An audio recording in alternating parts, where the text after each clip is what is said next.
Hi, I'm Paul Rigby, co-author of the B-Book and the B-Book version 2.0.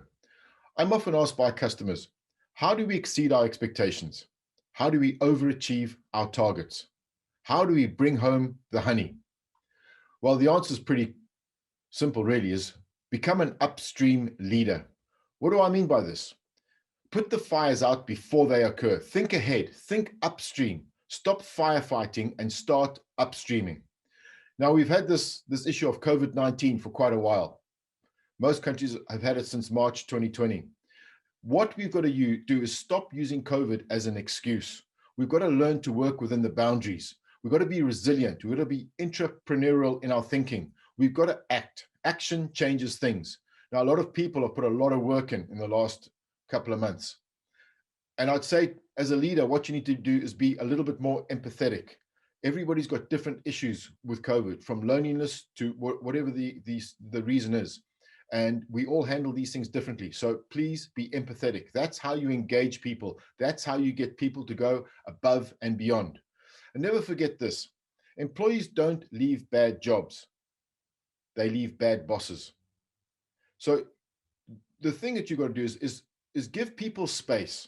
But that doesn't mean you can tolerate mediocrity. What I'm saying here is be fair, but be firm. There's a fine line, and I get that. But you've got to try and be fair and firm.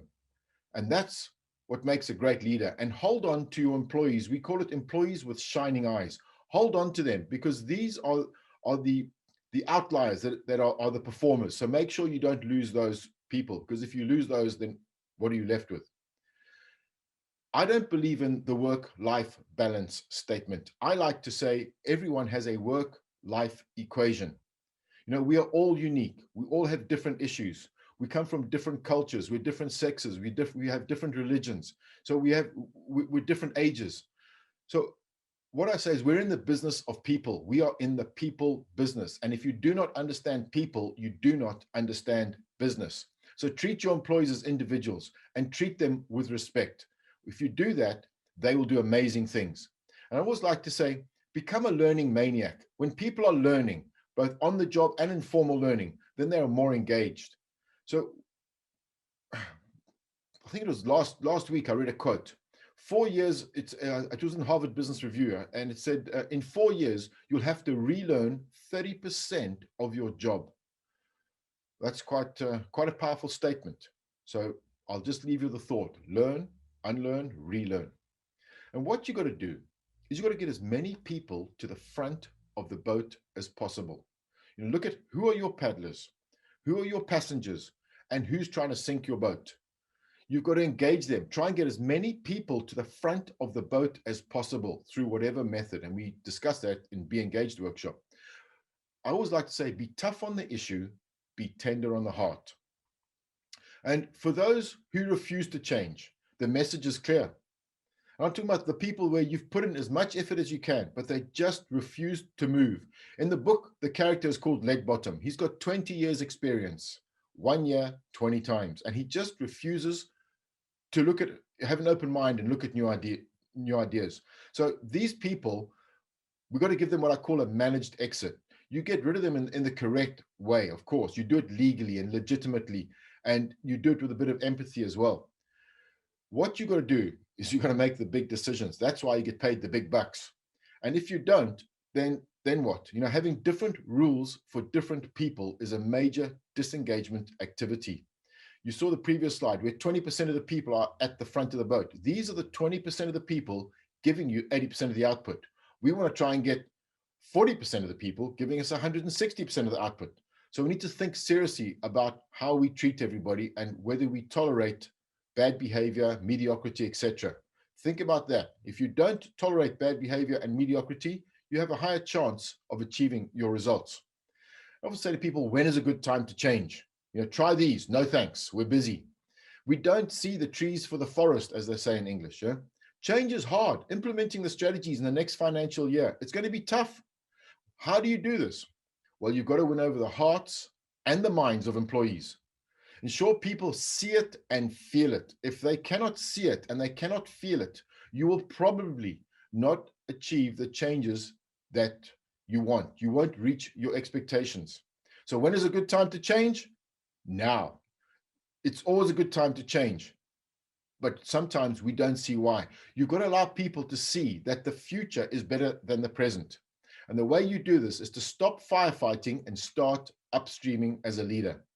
And some people will know this story about Buzz the Bee walking along the beach. A whole lot of starfish had been washed up on the beach, and he was throwing them into the sea one at a time. And an old man was walking along on his daily walk, and he said to Buzz, "Hey, what are you doing?" Of course, Buzz said, "I'm throwing these into the sea."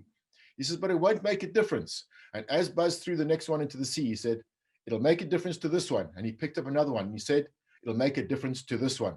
And that's really the whole thing about being a great leader, is helping people see that they can all make a difference.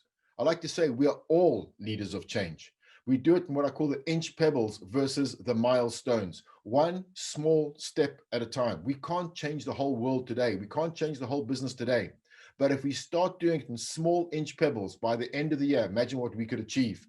So please remember the starfish story. Now, there'll always be those that have hundreds of excuses as to why they cannot or do not want to change. In the B book, we call the character leg bottom. I like to call them neg ferrets. Yeah, the negative people, they just have hundreds and hundreds of excuses.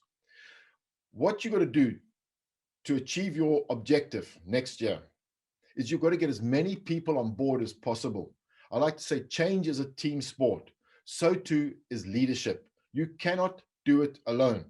You've got to work as a team to achieve it. And if you do that and everybody's clear about their objectives and they buy into the objectives and they can see and feel their objectives, you have a higher chance of achieving your objectives.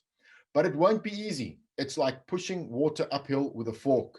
You know, sometimes it just feels that you're doing this all the time. I get that. It's tough.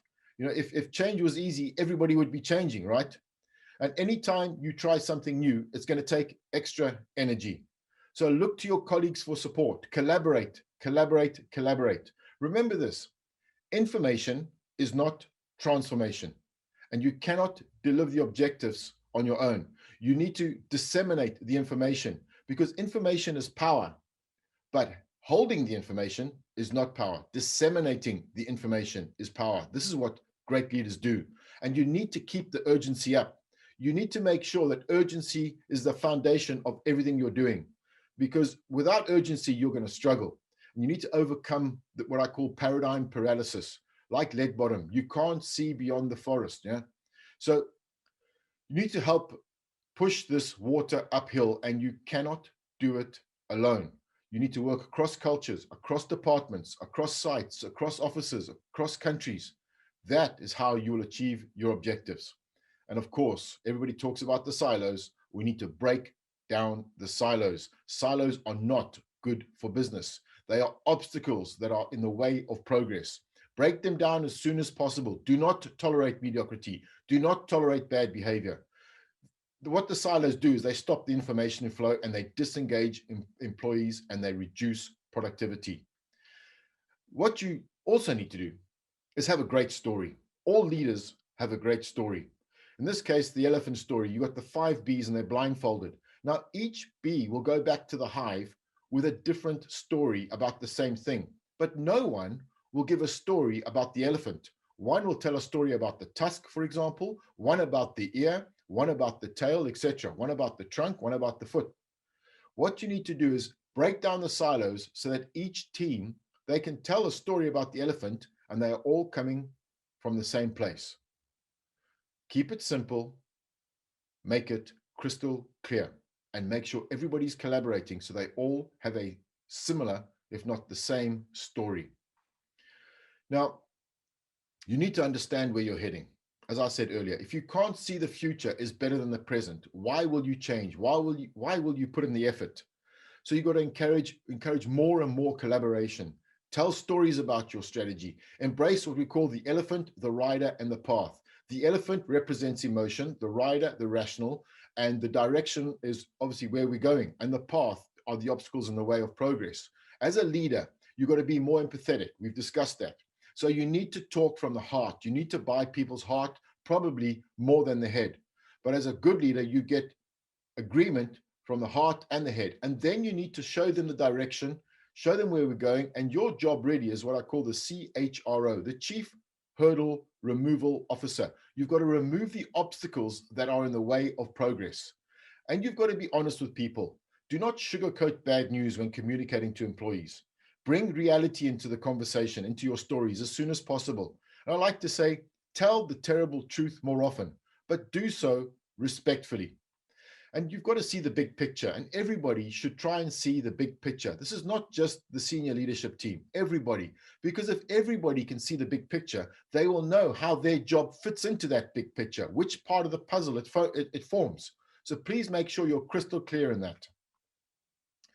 So you've got to bring the money, bring home the honey. What you've got to do is you've got to work as a team. And I like a definition I read from the Harvard Business Review recently. A team is a small number of people with complementary skills who are committed to a common purpose, who are committed to a set of performance goals, and an approach for which they hold themselves mutually accountable.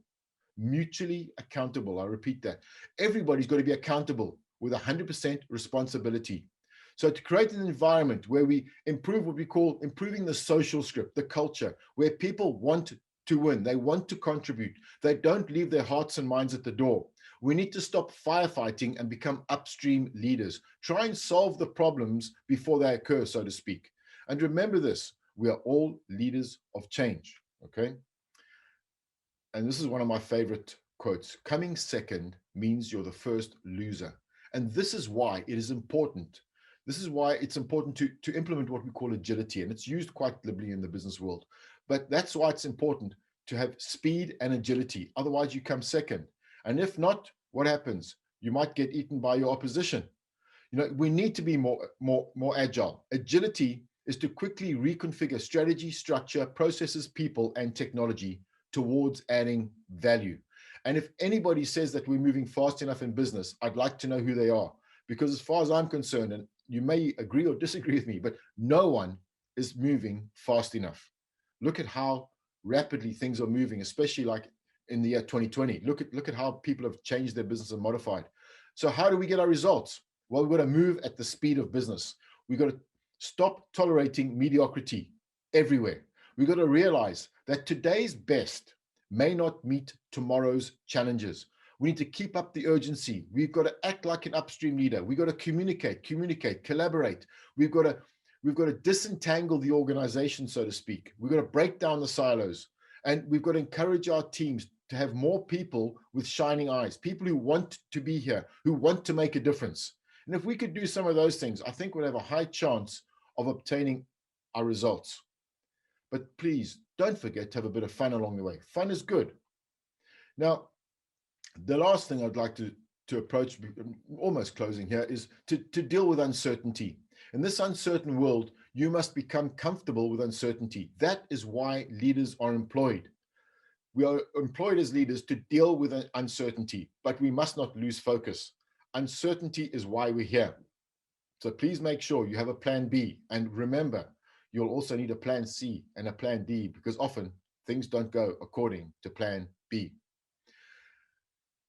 And we need to take time to celebrate. You know, we always work for a better tomorrow. But when tomorrow comes, instead of enjoying, we think again of a better tomorrow.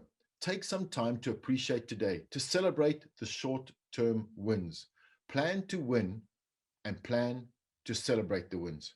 This is important. The inch pebbles versus the milestones. And don't forget, small wins are the oxygen for change. Small wins are the oxygen for success. We achieve success one step at a time, starting now. So thank you for listening. I'll leave you with these three great quotes. All progress takes place outside the comfort zone. In order to succeed, we must first believe that we can. The way to get started is to quit talking and start doing. Remember, act. Action changes things. I wish you every success in turning your nectar into honey. Nectar makes honey. Honey makes money. Thank you.